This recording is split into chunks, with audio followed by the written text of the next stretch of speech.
नमस्कार. हवामान अंदाज आणि बातम्या या आपल्या यूट्यूब चॅनलमध्ये मी किरण वाघमारे तुम्हा सर्वांचं स्वागत करतो. आज 10 सप्टेंबर सकाळचे 9:30 वाजलेत. पाहूयात येत्या 24 तासात राज्यातील हवामान कसे राहील.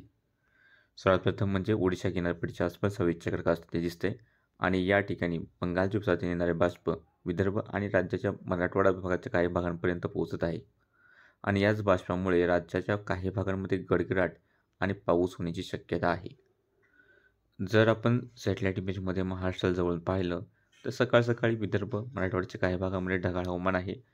त्यानंतर सोलापूरच्या दक्षिण भागात रात्री उशिरा ते पहाटेच्या दरम्यान पावसाच्या सरी बरसलेल्या आहेत आणि आत्ता मात्र त्या ठिकाणचे सुद्धा ढग हे विरून गेलेत. सध्या पाऊस देतील असे ढग राज्यात नाहीत. थोडेसे लातूरच्या दक्षिण भागात ढग दाटलेत. बाकी इतर ठिकाणी विशेष पावसाचे ढग नाहीत.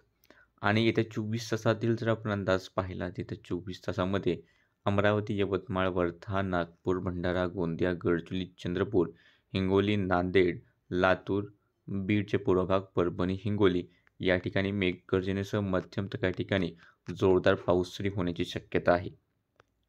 त्यासोबतच सोलापूर, धाराशिव, सांगली, कोल्हापूर, सातारा, पुणे, पूर्व अहिल्यानगर, दक्षिण बीड, छत्रपती संभाजीनगरचे एक दुसरे भाग, जालना, बुलढाणा, अकोला, वाशिम या ठिकाणी स्थानिक पातळीवर ढगनिर्मिती होऊन काही भागांमध्ये गडगडाट आणि मध्यम ते जोरदार पाऊस होईल, पण सार्वत्रिक पाऊस नसेल. या व्यतिरिक्त इतर ठिकाणी उत्तर महाराष्ट्रात धुळे, नंदुरबार, जळगाव विशेष पावसाचा अंदाज नाही. नाशिकमध्ये विशेष शक्यता नाही.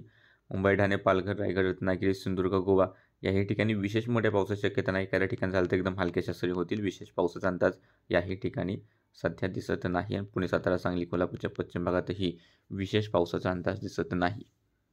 बाकी सध्याच्या अपडेटमध्ये इतकंच. दररोजच्या हवामानाचे अंदाज पाहण्यासाठी चॅनल सबस्क्राईब करा. व्हिडिओ लाईक आणि शेअर करायला विसरू नका.